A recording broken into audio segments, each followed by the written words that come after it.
Hello, everyone. I'm Nick Bradley. I'm Space Rogue. And I'm Dave Bales. Welcome to Not the Situation Room. And hey, we actually got some good news this week. Nope, don't believe you. It's always doom and gloom out there. That's the way it is. Well, not this week because Google's going to start verifying the identities of all Android developers and not just those publishing on the app stores, as Hmm. well as all apps will not work without verification on most of your Android devices. And that should really cut down on malware on the platform, or so they say. Wait a minute. Apple's been verifying developers since like the very beginning and taking a lot of heat for it. I mean, this is Google we're talking about, so what's the catch? No catch, no catch at all.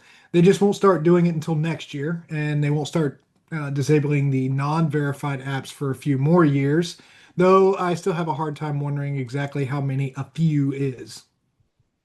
Well, it is a little bit of a catch since they're not going to start until next year. And we've all been around long enough to know that a lot can change with leadership within a year. So I'll believe it when I see it, but I will also say it's better late than never. So we will Mhm. see. I mean, malware on the official Google Play Store is a huge issue. So it is a big deal. This is a good thing. I just saw a story that said Google had to remove 77 malicious Android apps from the official Play Store. And that was within like a reasonable amount of time, like in the last month or so. Those apps had 19 million installs around the world. So Target practice. that's 19 million malware installs. Just a few.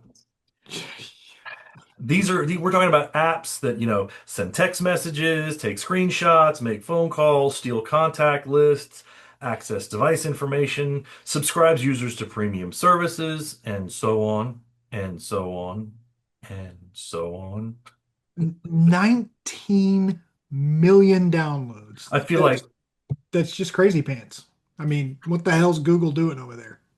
I hold on now. I am at, wait a minute. Did you say crazy pants? I did. What does that even mean? No idea. Okay, well, we're going with it. Yep. Anyway, like I was going to say, it is probably difficult, if not probably most likely is difficult, to 100% police all apps. I get it. But this still seems like Security 101. I mean, all right, let me stop there because you said it's not going to be all doom and gloom. Got to go with the motif. So since it's not all doom and gloom, let's go over some good stats. Well, good depending on how you look at things. Ish. I did it again. I just can't stay positive on this one, but I'm going to keep trying.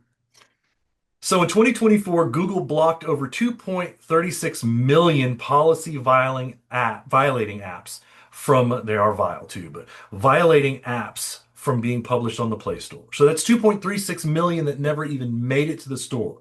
Eh, Good on you. In 2023, Google prevented 2.28 million policy violating apps from getting published to the store.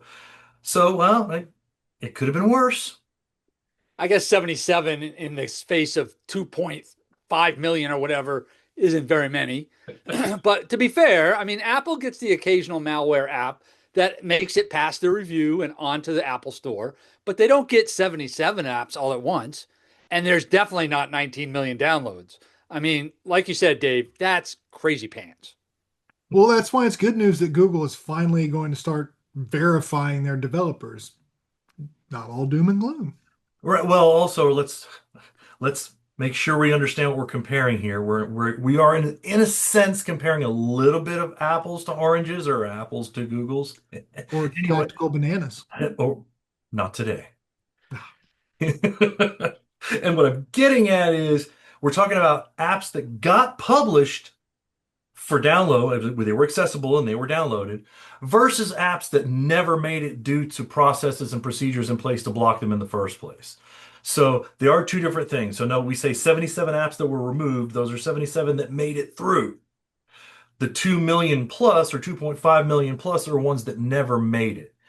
So in the grand scheme of things, to again stick with the idea that it's not all doom and gloom, 77 that made it through out of 2 point almost 5 million, those are pretty good batting averages.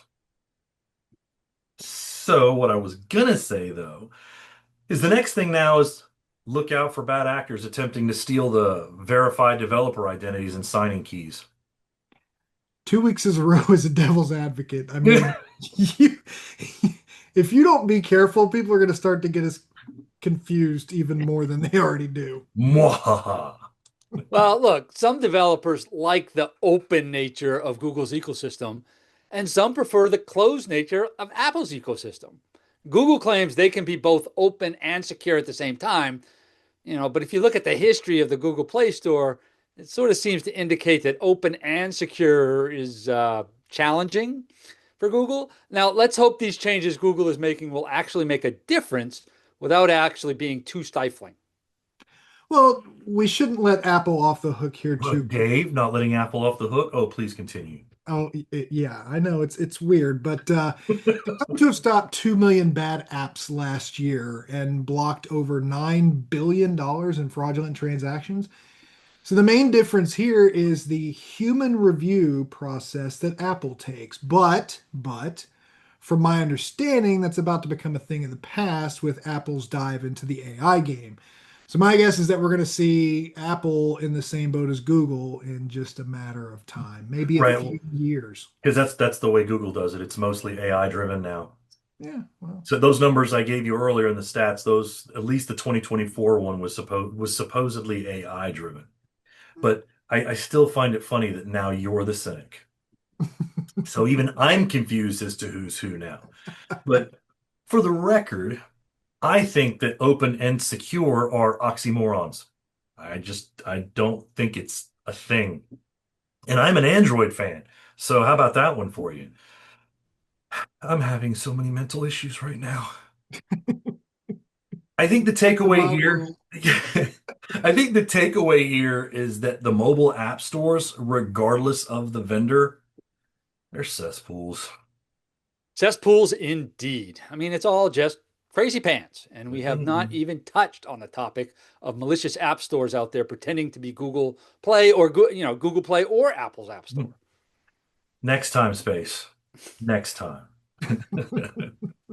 Oh, and speaking of crazy pants, I took a second to Google that, and well, I see some new gym pants in my future.